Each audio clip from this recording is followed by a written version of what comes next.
Hello viewers, আশা করি সবাই ভালো আছেন, সুস্থ আছেন। আজকের ভিডিওতে দেখাবো HP pavilion laptop model 14BF080TX। এইরকম একটা ফাংশনাল স্টার্টআপ মেনু আসে। এইটা তখনই আসে যখন সিমস ব্যাটারি অর্থাৎ ল্যাপটপের যে বায়োস ব্যাটারিটি আছে সেই বায়োস ব্যাটারিটি যদি সঠিকভাবে কাজ না করে সেই ক্ষেত্রে এটা আসে।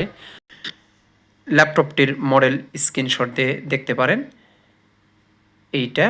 তো এই ল্যাপটপে সিমস ব্যাটারি অর্থাৎ বায়োস ব্যাটারি আলাদা করে নেই। এটা যে লিথিয়াম ব্যাটারি আছে, যে অরিজিনাল ব্যাটারি, সেই ব্যাটারির সাথেই এটা মার্জ করা আছে, এটা সিনক্রোনাইজ করা আছে। সেটা যদি আপনারা না দেখেন তাহলে এটা বুঝবেন না। আমি এটা খুলে নেই ল্যাপটপটি।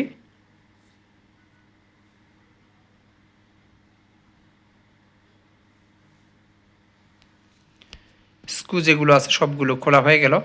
এখন দেখুন এইরকম একটা রাবারের একটা রিমুভার অর্থাৎ ব্যাক পার্ট রিমুভ করা যায় ল্যাপটপের। এটা কিনতে পাওয়া যায় বাইরে।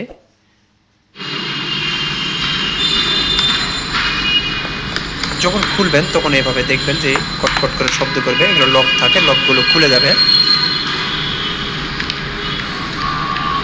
এগুলো বাসাতেই করতে পারবেন, একটু যত্ন সহকারে করতে যদি পারেন তাহলে অবশ্যই বাসায় করতে পারবেন, এটা বাইরে নেওয়ার প্রয়োজন নেই।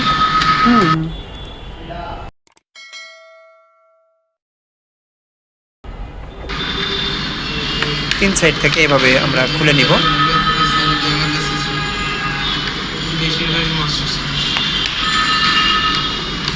এভাবে যখন লকগুলো খুলে যাবে অনায়াসে এটা উপর থেকে উঠে চলে আসবে। এখন দেখতে পাচ্ছেন এখানে ব্যাটারিটি, এইটা হচ্ছে ব্যাটারি। তো এই ব্যাটারি এটা বিল্ট ইন থাকে সিমস ব্যাটারি। এখানে আলাদা করে অন্যান্য ল্যাপটপে বা পিসিতে যে ব্যাটারি থাকে বায়োস ব্যাটারি, সেই ব্যাটারিটা এখানে এইভাবে নেই। তো এই আমরা এটাকে জাস্ট রিমুভ করে আবার আমরা পুনরায় লাগিয়ে নেব।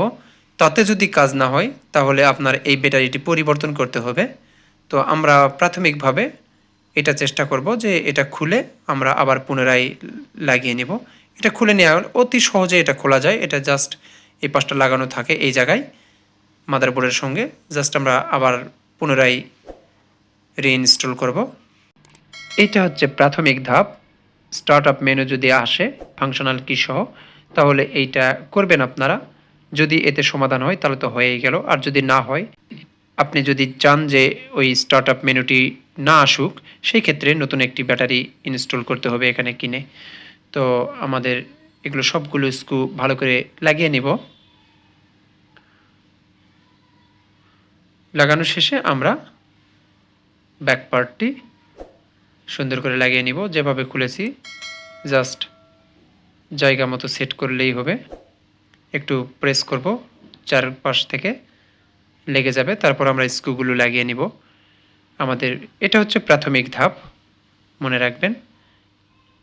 আর যদি পার্মানেন্ট সমাধান না হয় সেই ক্ষেত্রে নতুন ব্যাটারি ক্রয় করে ইনস্টল করবেন।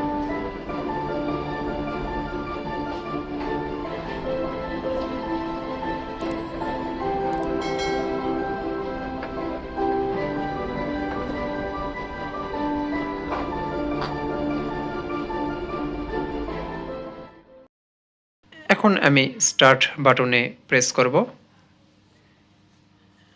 দেখব আসে কিনা।